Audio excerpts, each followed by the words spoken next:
Hello and welcome to Unite Planet. Now on this day, a year ago, we uploaded our very first ever video onto our YouTube channel. It'd be great to see how I looked back then. It was only a year ago. So after we recorded our intro, we welcomed our very first guest, Andrew Johnson, into the Unite Planet kitchen as it was known then. And Andrew has since gone on to become a regular. It's more the same questions we were talking about earlier. How you got into the 9/11, I began to see it wasn't how it was relayed on the news and in the media. Did you get into that? How soon after the event did you? It wasn't until 2003. I mean, told the scientific main signs that I've always had this curious mind, and I had a UFO sighting when I was about 10, and it was light in the sky job, just flying off. So, and I read books about ghosts and stuff like that when I was even before my teens. One chap and I used to read these ghost books by Aidan Chambers, great British ghosts and stuff.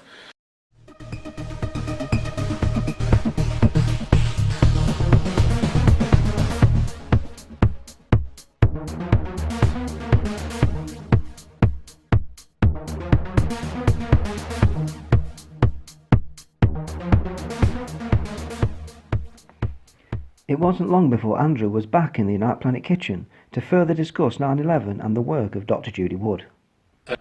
Rich Gage is a liar, I've got proof of that on my website.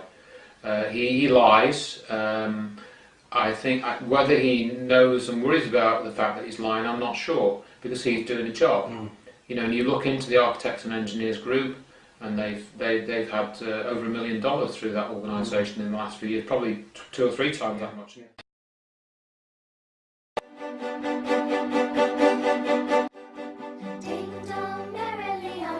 Last year's Christmas show. It was great fun, and Paul is still trying to complete his jigsaw.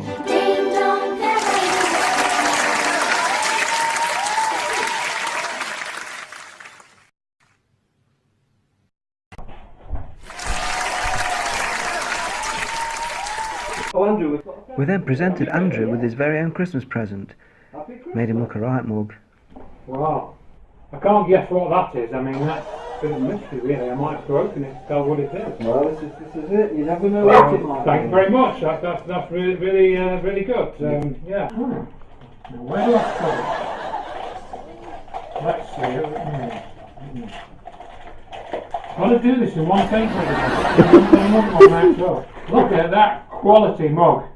Look at that, you see. Oh, yeah, a bit off the handle. That's right, as well. I'll have to edit this bit. Oh dear. You have wrapped it tight. I'll do it from there, Andrew. I'll do it from there. I get some scissors on it, don't worry. I got the scissors. It'll take me probably 5 minutes. Yeah. Well, I think. For our next interview with Andrew just after Christmas, we had a little interruption. Coming through. Just getting laid down in here, is it? Yeah. Oh, you're going through to the the key. Yeah. Cheers, Uncle. Thank you.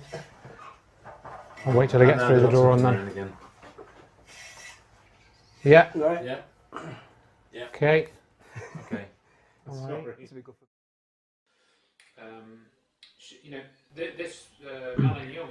But we soon settled back down with Andrew's informative and interesting discussion about the Star Child skull. So again, we've got this crazy situation where people that talk about, there's no evidence of aliens, there's no evidence of UFOs and aliens. Well, sorry folks, there is. Here it is. So if you want it, come and get it. But most of the UFO community don't talk about this skull. If they do, they'll mention, in fact, I've hardly ever heard anyone say, oh yeah, there's this skull that was found by Lloyd Pye, spoken of by Lloyd Pye. I've hardly, Stanton Friedman hasn't talked about it, Stephen Greer hasn't talked about it. So we're back to the very same similar situation with the Dr. Judy Wood material, because we're dealing with hard physical evidence, which you actually cannot debunk. Or people try to debunk it, but to debunk it, they have to lie. That's the only way. They have to lie to debunk it. It's the only way. That's not scepticism. That's lying. You know? Exactly, yeah. This is the thing, you see. There's a difference between scepticism and lying, and people should be able to spot that difference. And so to our little New Year show to welcome in 2018.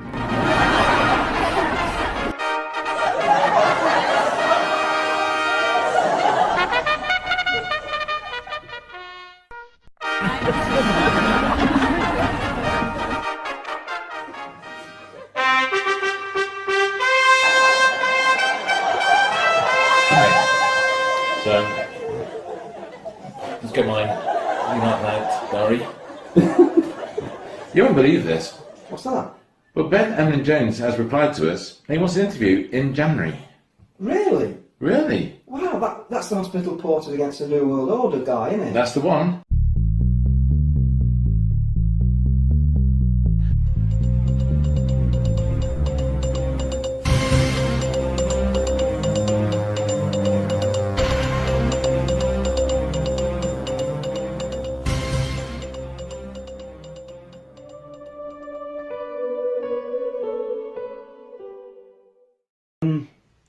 Obviously, it's a very, very different environment to the area around Nottingham, because there's the area that they call it the Nottingham conurbation.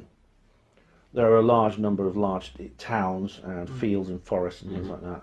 It's like Sutton in Ashfield, like Blyth, like these other places. Yeah, yeah. And if you can cover up a UFO crashing there, is there any way you can't cover one up? If you control flows of information and you control the ability to, firstly, to make the evidence disappear, put out a cover story in all the papers and all TV and everything, where can't you cover one up? Do you know what I mean? I mean, even, was it Phoenix, wasn't it? And thousands of people saw the UFO, didn't they? And still, they managed to... They did, yeah. It's unreal, really. We now welcome back Andrew Johnson, this time in the Unite Planet living room. By now, Andrew was a Unite Planet regular, and we all clearly felt relaxed around each other. It's only they're trying to fool the public, but when it comes down to fooling you, now honey, that's quite Good evening. I'm Reginald Bosenfeld. give you the wrong impression. Well, really, I'm sad. Oh, I'm sadder than sad. You're gone. But we then got down to some serious discussion about the secrets in the solar system. Italian scientist called Vittorio Formisano, he announced this, and I've got this quote from him in the book. It's on the BBC website. I'm not saying that because we've discovered methane that there is life on Mars now, but that's kind of what it looks like. But to be sure, we need to go there and dig the soil. And I'm thinking, Vittorio, do you remember the Americans spent $1 billion and they dug the soil of Mars, according to them, in 1976. And that's what I mean. This BBC article makes no reference to Viking, and this again is a common theme. If you look at these articles, and I've got about 6 or 7 of them, pretty much up to the present day, they don't refer back to any of the early emissions and what they found.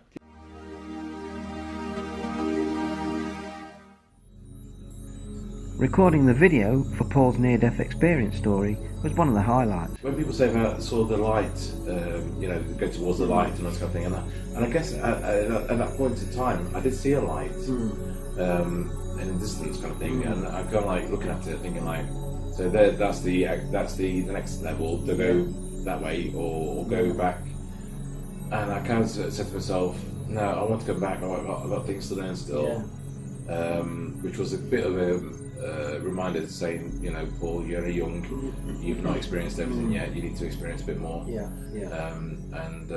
So then I thought, I need to come back.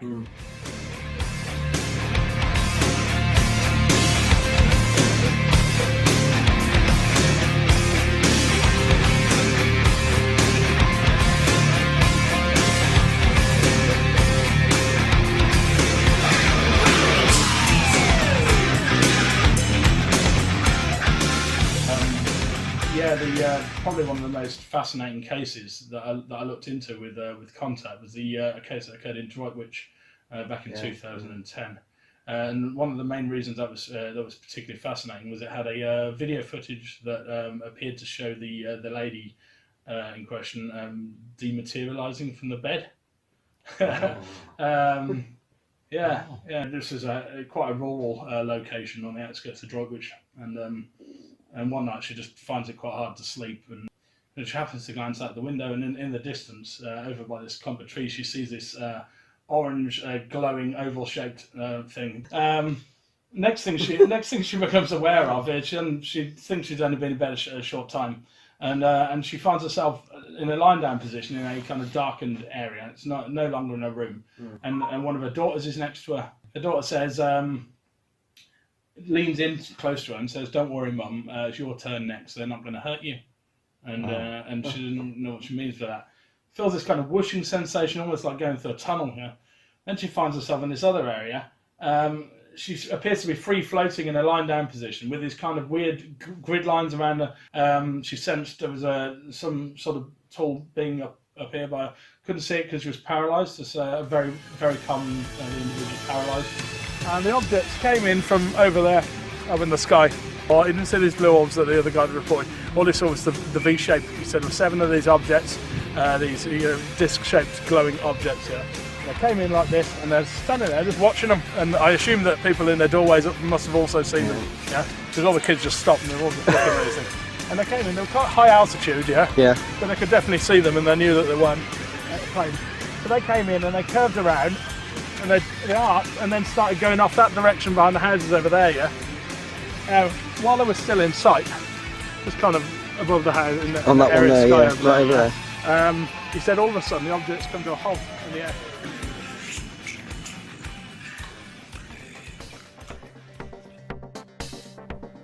And here we are, back into the United Planet kitchen, setting up another interesting interview with Andrew Johnson.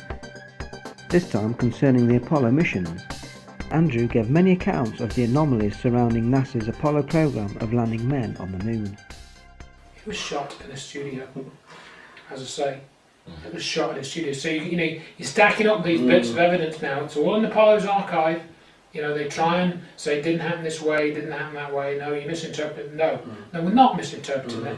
You hoaxed it, and because of the investment in it, you have both NASA have to protect it. They have to protect the hoax. We're not talking about a few results faked for the sake of a payoff from a pharmaceutical company of half $500,000. You're talking about a $40 billion hoax. That's what you're talking about. Well, thanks very much for inviting me back. It's good to be back in the kitchen of revelation. Oh yes. As it were. Yeah. Subtitled, like kitchen. So this is something that I started looking at, the Apollo mission. In April, we welcomed Michael Feely into the kitchen of revelation for a remarkable talk on Egyptian esoteric knowledge and symbolism and the imprisonment of mankind in general. You look at harmonics, and especially harmonics within the King's Chamber of the Pyramid. It was at 8 Hertz. 8 Hertz is the frequency that syncs both hemispheres of the brain, and it gives the brain the full potential, and it also sort of tunes you in with universal knowledge. And I think a lot of this information that has come to me that way, because I've been tuning into it. A lot of it will be sitting there, and I can actually give you the exact moment when information is actually prodded into my head, and it's literally, you can actually feel it being put in. And it comes as an idea, which then grows into a theory, which then grows into a research fact, as far as I can see. So I can tell you why the pyramids were built. I can tell you what they replicate. I can have a good guess at how they were built. There's 2 lines of thought on who built them. You've obviously got the ancient alien theory, but you've also got the aspect of the sinking of the hemispheres of the brain as well, which was tuning them into this universal knowledge.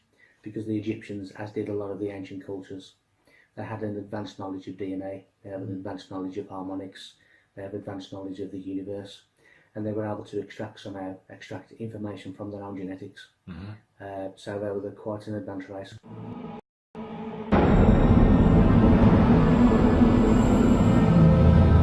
During May, we had the pleasure of being welcomed into the home of UFO Truth magazine editor Gary Heseltine in Holmfirth. Here Gary discussed his life and encounters of being one of the foremost ufologists in the UK, as well as a former police detective. For over 60 years, and the subject of UFOs should now be openly accepted in the mainstream media as being real in nature, and which in turn would allow people to come forward from all walks, all life, all countries, without the fear of ridicule and a risk to their careers. When I left the force, and I'll say this, and I'm not sure I've ever said it on camera, but when I left the BTP in 2013, after 24 years, I could have gone another 6 years, but by that stage I decided to retire and do the magazine. You have a farewell chat with your area commander, and he was still the same guy from 3 years earlier, and it will be in the book that I'm writing about Bruforce. But anyway, and I will name him in the book. But basically, I went in and I had my farewell chat, and I always got on with him all right. And he kind of, at the time he told me that it was going to be going to misconduct, he looked embarrassed because we'd always gotten fine. But anyway, he was obviously following orders. But anyway, during our chat, he told me that he'd had a UFO sighting himself. Okay. And he knew of a colleague who'd had one as well. So I thought, well, that's kind of ironic, isn't it? That you didn't fight for me and say, I'm sorry, Chief Constable, but I've actually seen some as well. So I think this guy, I think we need to cut him a bit of slack here.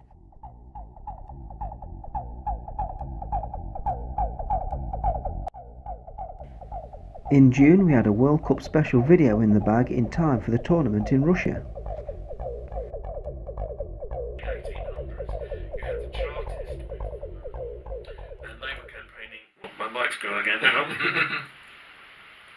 You cut this bit out. Yeah, of course. I'll start that bit again. That's fine, that's fine. Ta-da! Go back in. Yeah, again. In the mid-1800s, you get the Chartists. After wrestling with his collar mic, Andy Thomas gave us a very interesting talk in his home in East Sussex. Basically, you get their wishes met. I mean, the Roman Empire especially was just a mass with conspiracy theorists.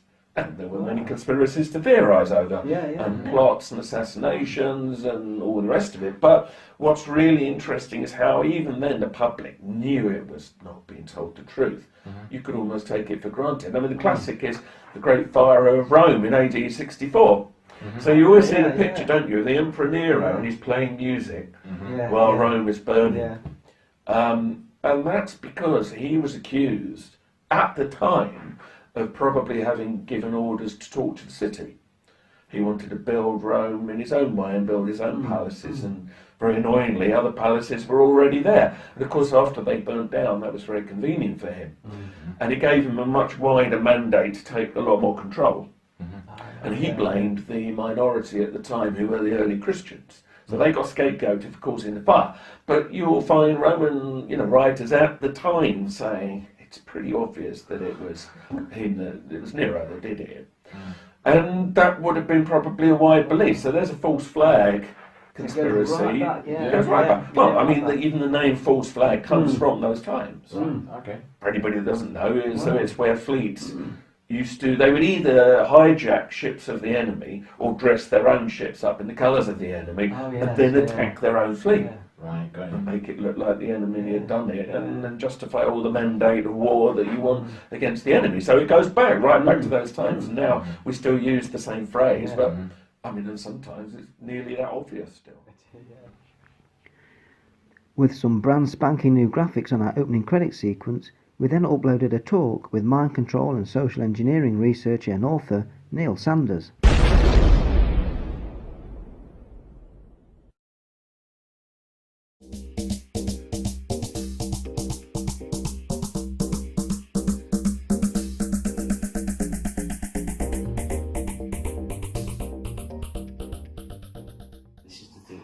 Talk about ever in wartime scenarios is that it's economic.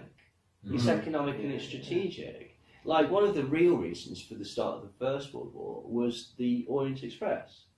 Because basically, now all of a sudden Germany's got a direct line to the oil fields of the Middle East. So where was the first place that England sent troops? Baghdad.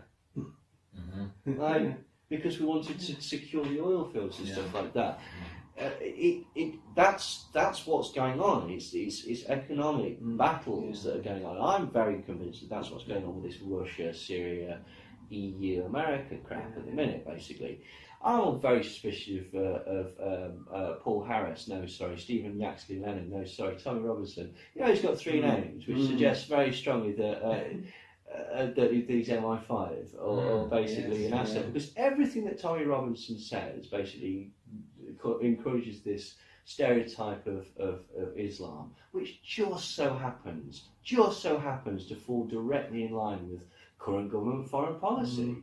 It also distracts from parliamentary paedophiles or anything, and conveniently again gives a scapegoat. Were there problems in Rotherham and stuff like that to do with political correctness? Yeah, absolutely. But realistically, those guys were amateurs. They're not in schools. They're not in sports institutions. They're not in big business. They're not in Hollywood. Do you know what I mean? What is presented is, rather than this was a horrible, horrible incident, that this is typical, and that's not true. Stuart Lee's got the best joke about this. It's like all sensible English people, I'm terrified of Muslims, except for the ones I know, who seem fine.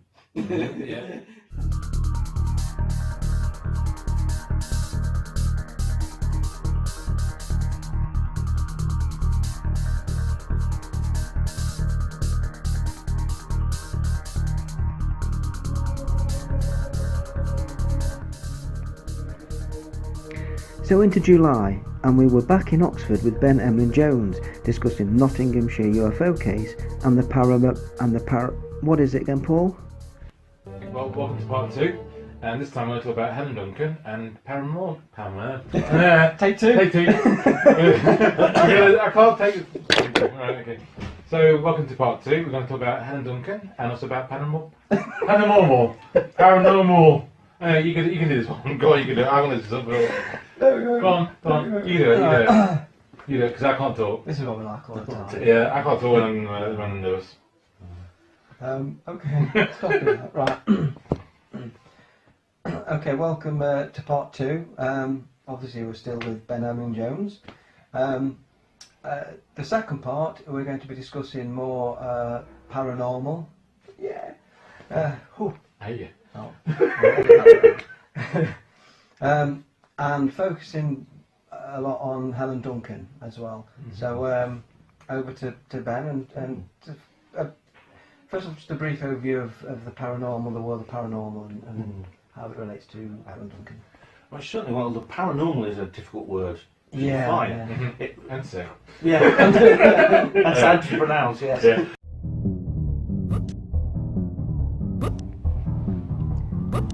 Andrew Johnson once again joined Unite Planet, this time in the living room of Enlightenment, to discuss the issue of climate change.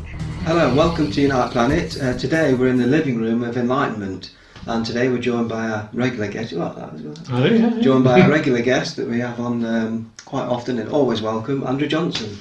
What they discovered, and this was talked about a few years ago, when the sun has a lot of sunspots, that means that the magnetic field of the sun is, I think, stronger.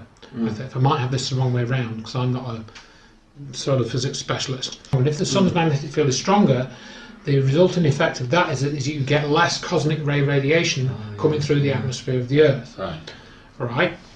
And what does that mean? Well, if you've got less cosmic ray radiation coming through, it changes the amount of cloud cover as an average in the atmosphere of the Earth. So what they found was that when you got periods of low sunspot activity, I think this results in a cooling of the Earth, and that was established with the Maunder minimum, and that study was done about 20-30 years ago, and I've got a reference to that in the book. So there's all that, so you can clearly see that the sun affects the Earth's weather. In August, we made a little video, a plea to help provide better equipment for us. We have so far been donated 2 plastic boxes, a pointy stick and some sellotape. Thanks, guys.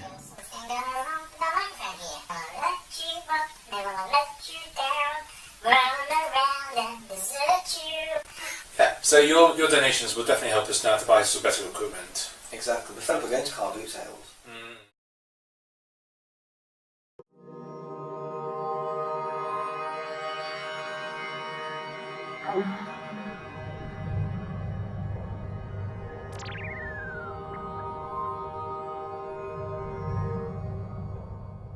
But Ed Fouché appeared for about 3 minutes in that, but yet he was interviewed by the team for about 6 hours.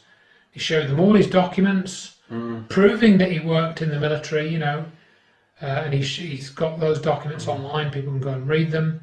He has a document which essentially shows that he was on temporary duty at the Nellis Air Force Base, which is basically Area 51, north of there. Yeah. He also saw a flying triangle. He saw the flying triangle on 3 occasions. And on 2 occasions he was with other people. The 3rd occasion was the most significant, I think, because it was landed on the tarmac near where he was working, maybe like half a mile away, quarter of a mile away or something, on the runway in Area 51. And he describes it, he describes the colour, he describes seeing the vents on the side, and that there were no discernible engines. And he got other people talking to him about this craft. You know, he learned that it operated on a principle of magnetic field disruption. And what did it use? Guess what? A rotating plasma. 250,000 revolutions per minute, which generated a magnetic field. It was pressurized to 50,000 atmospheres. Why do you pressurize it? To make it more dense. What happens when you make a gas more dense, a metal gas? It increases the number of electrons that can flow through it. Why would you do that? So you can make the magnetic field stronger. And Richard D. Hall, he did a calculation, this was back in 2015, 2014, as part of his tour, which I've shamelessly stolen some information from Richard for that book. This was part of it. And he basically said that if you use this technique of having a rotating plasma, and in fact it's a mercury plasma, mercury is a metal, so it conducts electricity, you compress it, you could make a magnetic field that's something like 2 or 3 million times stronger than anything you could run through a wire. Because what you put through a wire, you have to have a certain current, and a copper wire can only take a certain amount of current because it has an electrical resistance, however small, and the wire will eventually burn out if you put enough current through it, enough electrons into it. But if you have a plasma, the rules are different. So the physics of what Edgar Fouché said, I write about in the book, they check out. They check out. In August, it was our turn to be the guests, as we appeared on Raconteurs News, headed by 2 great fellas, Andy and Jason. It's Monday night, it's Raconteurs News. One more time. Oh, I'm a raconteur too. Good evening and welcome to Raconteurs News. It's episode 200. I found that quite unusual. But I think we should get on to our guests that sat there waiting patiently. And also, they appear to have similar wallpaper to myself as well. So I think it's probably about time you an introduction to our guest this evening, Andy. Yeah, sure. It's going to be a great pleasure this evening. I've had a little chat to one of them to welcome Paul and Johnny from Unite Planet podcast. And we're going to have a chat about how they got started, what brought them into this, what kind of things they cover, and just have a general chat like we do with people. So welcome, Johnny, welcome, Paul. Hello. Hello, guys. People disagree all the time, and it's going to fall out with someone just because you don't agree with what they say or one particular part of what they say. Then really, how the hell are we going to all move forward and, as your t-shirts say, guys, unite the planet and get rid of these psychopaths that are running the show and have the world that we really could have and the world that we really should have. Yeah, exactly. I mean, part of our thing we want to do is if we put information, if we personally put information out and we put opinions out, and then later on down the line we come across some research that contradicts that, and we then go with that. We'll then come forward and say, look, we're wrong here. This is where, you know, I think it's all about being open and being honest with your own opinions, you know, and not just pulling everyone. And you know, I think that's the only way we're going to move forward. You know, with love and honesty and togetherness. You know, we can't be arguing all the time and threatening to knock each other out about it. You know, it's you know, we're all in this together in the day. So.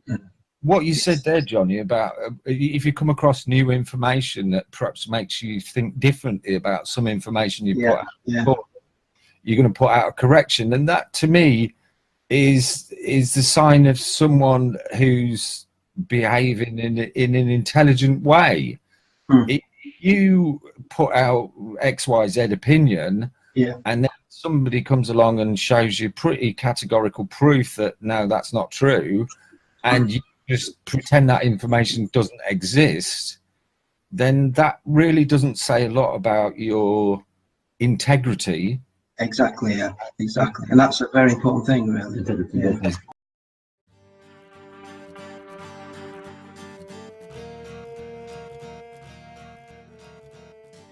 A lot of religions and decisions are built on fear. And that is fear, blame, shame, guilt, control. And people want to control. And that's where the abuse comes in. And that's why they just it falls around about our ears. Because how can we believe that somebody can follow a God or love or energy, spirit, vibration that wants to control out of fear? That's not love. It's a man-made conception.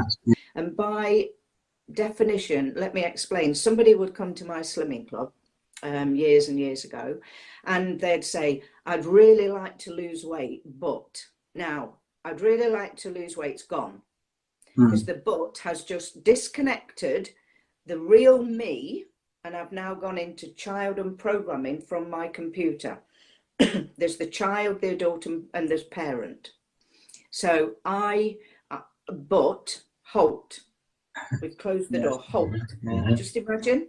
And so the next thing we're going to say, right, is what your brain and your psyche will do, because the universe wants you to be happy. I've only got to look at a cream cake and I put weight on. Definition, when she eats a cream cake, she wants to put weight on. So you could relate that to anything in life. And you're both smiling. I love it.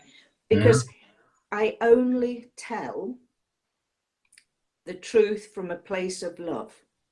If I don't know, I don't know. So some people, egos challenge me big time, and they'll say it's only your opinion. I'll say, okay, I'm not giving an opinion. I'm giving something that I've understood, believed from experience. And if this person, this lady here, who I've had bulimia, I didn't want to wake up. I wanted to die, not to kill myself, which is suicide. I wanted the emotional and physical and psychological pain to stop.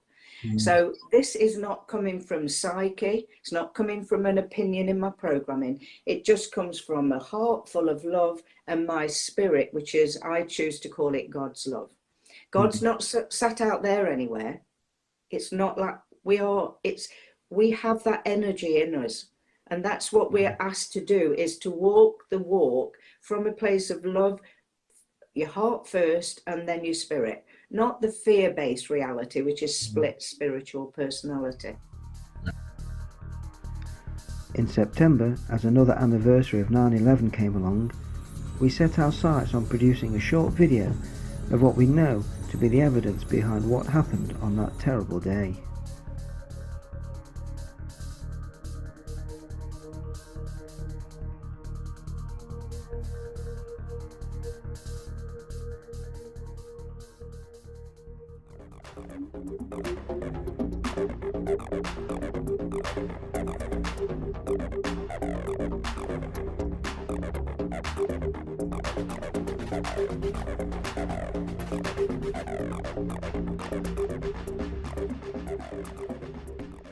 It was great to welcome Mark Conlon to Unite Planet, a great researcher whose work into the video evidence of 9/11 is excellent.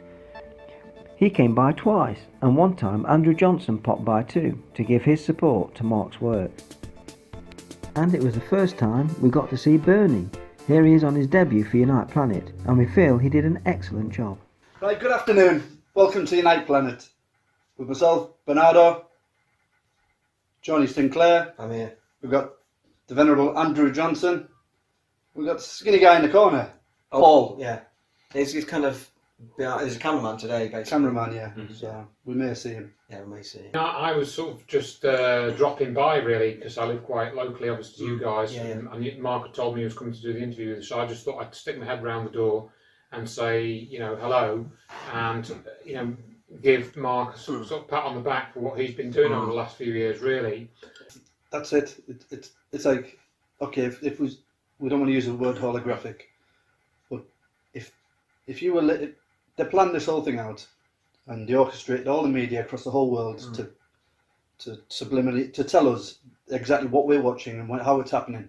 To have that much confidence to know that you could fire a missile, if it was a missile, and with a holographic image attached to it through whatever way they did it across New York and fill the whole world for as long as they did before people started to ask questions. Yeah. There could have been something. They might have that technology for 30 years. We might not even see it. Yeah, we don't know how old the technology is.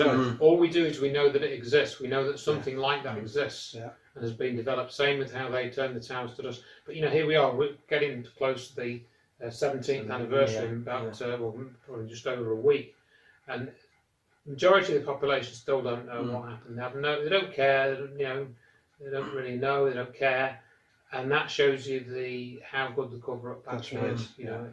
And okay, we're in the know more now because what we researched and stuff and looked into, but we're just a very small proportion of the overall population, unfortunately. And so you know, there is still a major deception which is going on, and it remains successful.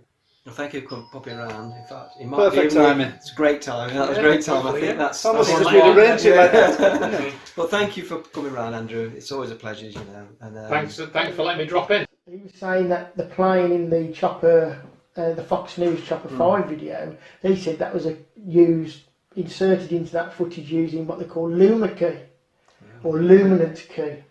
And what that is where you use layering. Yeah. So they would have maybe three videos, three layers of the same video, and on one layer you'd pull what they call a Luma key, and when you pull the key, it would leave the towers remaining, which the plane could go behind. Right. So anything in the dark bit is classed as invisible when it's sat on top of the other layers. Right. So it's sandwiched between the plane layer, what it says, so it can disappear behind the building. Bree claimed that the nose came out because the middle layer line shifted off centre. So we looked into that, and there was a guy who made a good video actually called Soul Train, even though he's got a different perspective to what I feel about things, and it was proved that couldn't be done with the luminance key because with a Luma key you have to set the brightness of the video, the background, which was the sky, is set with using brightness. So hence Luma key. So you pull the key. So what happened is when the actual explosion happened, as the alleged nose come out, because it was as bright as the sky, it would eliminate the explosion. Oh yes. Because that would be invisible, you see, on the layer. Which would just reveal the nose in full, or the alleged nose. Even I don't believe it's a nose now. But you wouldn't see the actual explosion. You just see the nose, because the explosion would be invisible on that layer. So it sort of proved that a Luma key you can't do it using a Luma key because of the brightness.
I hope you enjoyed our little trip through the first year. And we look forward to many more in the future with us and our two new Unite Planeteers, Bernie and Donna. Yeah. So, thank you for watching and bye for now.